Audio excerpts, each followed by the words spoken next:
10 countries you won't believe actually exist. Picture a country where sharks have more legal protection than most national parks. A country ruled jointly by a French president and a Spanish bishop who's never even visited. A country that measures its own success not in GDP, but in something called gross national happiness. These aren't fictional places from a fantasy map. They're real, fully recognized countries sitting on Earth right now, and most people couldn't point to a single one of them on a map. Today we're counting down 10 real countries, so strange, so small, or so overlooked that most people genuinely don't believe they're real until they see the passport stamp for themselves. We pulled population data, government records, and first-hand traveler accounts to make sure every single one of these checks out. What ties all 10 of these together isn't just obscurity. Each one has found some unusual, almost improbable way to survive as an independent nation, whether that's through a centuries-old feudal loophole, a legal claim to a stretch of ocean the size of a small country, or simply never being worth the trouble of a bigger neighbor absorbing it. By the end of this list, you'll never look at a world map the same way again. Stick around till the end, because number 1 is a country so small that it issues its own currency, runs its own postal service, and fields its own army, despite being smaller than most shopping malls. Let's count them down. Number 10. San Marino. Tucked entirely inside Italy, San Marino claims to be the oldest surviving republic on Earth. Founded, according to legend, in the year 301 by a stonemason named Marinus, who was fleeing religious persecution. Whether or not the founding legend is exactly accurate, the country itself is very real and very old. It's been continuously self-governing for over 1,700 years. Here's the twist that surprises most people. Despite being completely surrounded by Italy, San Marino has never been absorbed into it, even through Italian unification and 2 world wars. It maintains its own government, its own postage stamps prized by collectors worldwide, and its own military, one of the smallest standing armies on the planet. If you're planning a trip, San Marino is an easy add-on to any Italian itinerary. It sits perched on a mountainside near Rimini, and you can walk the entire historic capital in an afternoon. It's proof that a country doesn't need size to survive. It just needs to never quite get swallowed up. San Marino also has one of the highest ratios of registered vehicles per resident in the world, and its economy leans heavily on tourism, banking, and stamp collecting revenue, a small but genuinely lucrative niche for a country this size. Number 9.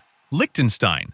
Squeezed between Switzerland and Austria, Liechtenstein is one of only 2 countries in the world that are doubly landlocked, meaning you'd have to cross at least 2 other countries just to reach open ocean. It's ruled by a prince, and unlike most modern monarchies where royals are mostly ceremonial, Liechtenstein's prince still holds real political power, including the ability to veto laws and dissolve parliament. The twist here is economic. Despite having a population smaller than most college campuses, Liechtenstein has one of the highest GDP per capita figures in the world, driven largely by banking, low taxes, and a concentration of registered companies that vastly outnumbers actual residents. For travelers, that means a visit here feels less like a country and more like a private alpine village, with hiking trails, castle views, and almost none of the crowds you'd find in nearby Swiss tourist towns. Liechtenstein is also one of the only countries in the world you can rent out entirely for a private event. The whole country, castle included, has actually been booked for weddings and corporate retreats by groups willing to pay for exclusive access. Before we go further, if this list is already messing with your sense of geography, subscribe now, because the next 9 countries get progressively harder to believe. Number 8. Andorra. Perched high in the Pyrenees between France and Spain, Andorra has one of the strangest governing structures on Earth. It's technically ruled by 2 co-princes at the same time, the sitting president of France and a Spanish bishop from the Diocese of Urgell. Neither of them actually lives in Andorra, and neither was elected by Andorrans to hold the role. It's a leftover from a centuries-old feudal agreement that somehow never got renegotiated. Here's the part that shocks most people. This arrangement is still legally binding today, meaning the French president is, quite literally, a monarch of another country while serving as president of his own. Beyond the political oddity, Andorra has become a magnet for skiers and tax-conscious shoppers, thanks to duty-free pricing and some of the best value alpine resorts in Europe. It's a country that shouldn't functionally work on paper, and yet it's thrived for over 700 years. Andorra also has no standing army of its own in any meaningful sense, relying instead on a small ceremonial police force. And remarkably, It didn't even establish formal diplomatic relations with the United Nations until 1993, despite having existed as a functioning microstate for centuries before that. Number 7. Lesotho. Now here's a country most people don't just underestimate. They don't know exists at all. Lesotho is completely surrounded by South Africa, making it one of only 3 countries in the world fully enclosed within the borders of a single other nation. The twist: despite being landlocked inside a much larger, more powerful neighbor, Lesotho has remained fully independent since gaining sovereignty in 1966, never absorbed into South Africa, even during decades of political upheaval on both sides of the border. Nicknamed the Kingdom in the Sky because nearly its entire territory sits above 1,000 meters in elevation, Lesotho is also home to Africa's highest pub, and its mountainous terrain makes it one of the only places on the continent where you can genuinely go skiing. It's an entire country most world maps barely give room to label. Lesotho also has one of the highest rates of textile manufacturing exports relative to its size in Africa, supplying major international clothing brands, a detail that surprises most people who assume a landlocked mountain kingdom would be economically isolated. Number 6. Bhutan. Bhutan doesn't just measure its national success in economic terms. It's the only country in the world that officially tracks something called gross national happiness as a core measure of government performance, alongside more traditional economic indicators. It's baked directly into national policy decisions. Here's the twist that catches people off guard. Bhutan was almost completely closed to outside tourism until 1974, and even today, visitors are required to pay a mandatory daily sustainable development fee just to enter the country, a policy designed specifically to limit mass tourism and protect the country's culture and environment from overdevelopment. Bhutan also famously banned the sale of tobacco nationwide and was carbon negative before carbon negative was a term most countries had even started using. For travelers, that means Bhutan isn't a place you casually pop into.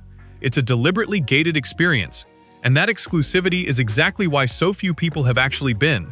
Even the country's constitution requires that a minimum percentage of its total land remain forested for all future generations, a legal environmental protection written directly into its founding government structure, rather than treated as a separate policy that could later be repealed. Number 5. Eswatini. Formerly known as Swaziland until a 2018 name change, Eswatini is the last absolute monarchy remaining in Africa. The king holds near total authority over the government, a governing structure that's become increasingly rare anywhere in the world, let alone on a continent that's mostly moved toward parliamentary systems. The twist: despite its small size, Eswatini is home to some of the most significant wildlife conservation success stories in southern Africa, with reserves that have helped stabilize populations of rhinos and elephants that were nearly wiped out elsewhere in the region. The country is also known for the Umhlanga, or reed dance, an annual cultural ceremony bringing together tens of thousands of participants, one of the largest living cultural traditions, still actively practiced anywhere on the continent. It's a country most people have never heard the name of, let alone its previous name. The 2018 name change itself was announced personally by the king during the country's 50th independence anniversary celebrations, catching much of the international community off guard, since Swaziland had been the internationally recognized name for decades prior. Number 4. Palau. Out in the Western Pacific, Palau has done something no other country has. It made an entire ocean a legal shark sanctuary, banning commercial shark fishing across its full 230,000 square mile exclusive economic zone.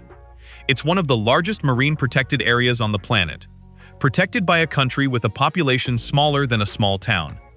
Here's the twist that surprises most divers before they even arrive.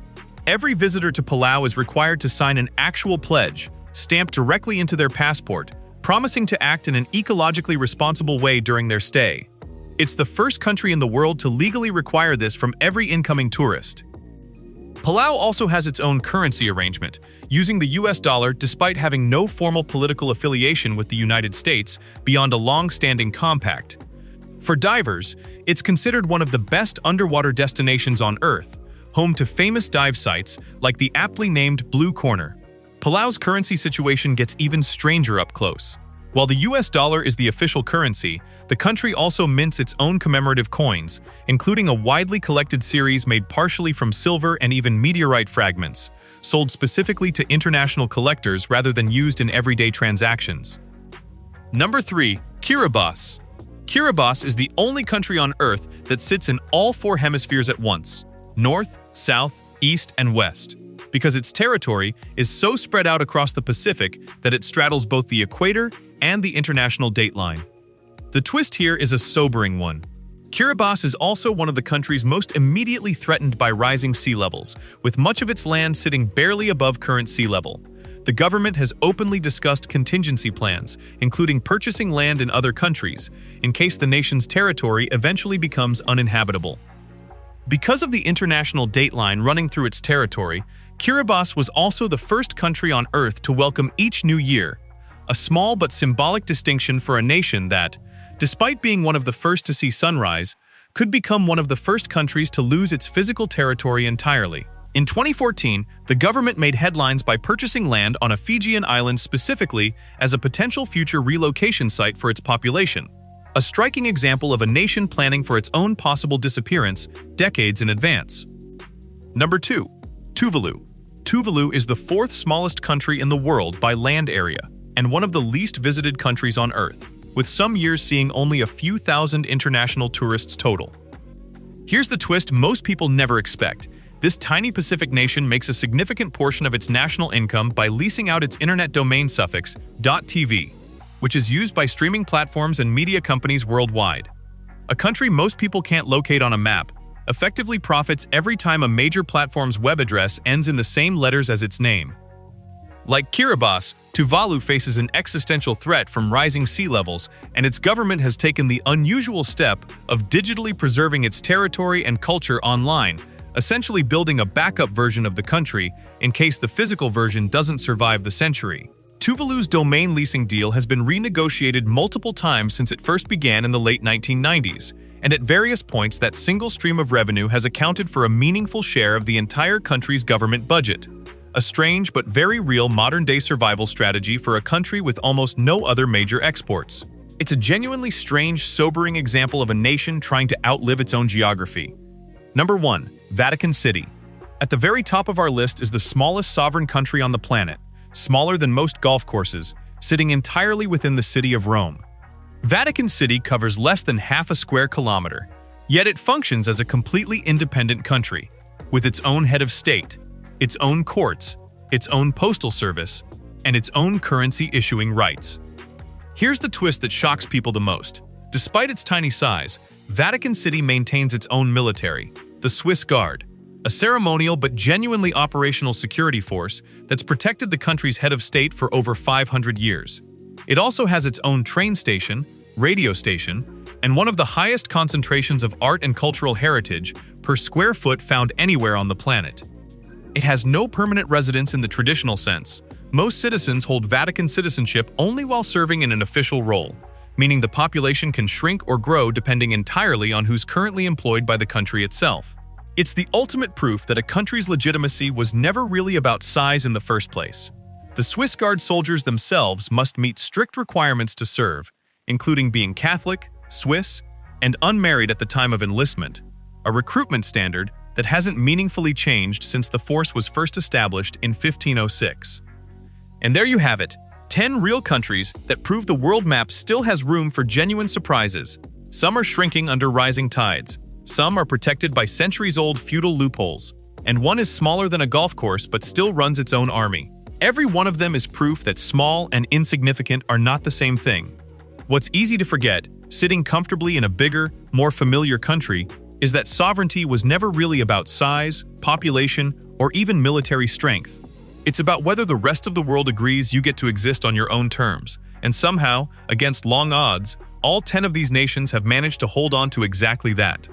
So tell me, which of these 10 countries did you have no idea actually existed? Drop your answer in the comments. And if this changed the way you look at a world map, stick around, because the next video reveals the strangest borders on Earth, including one house that's split between two entirely different countries.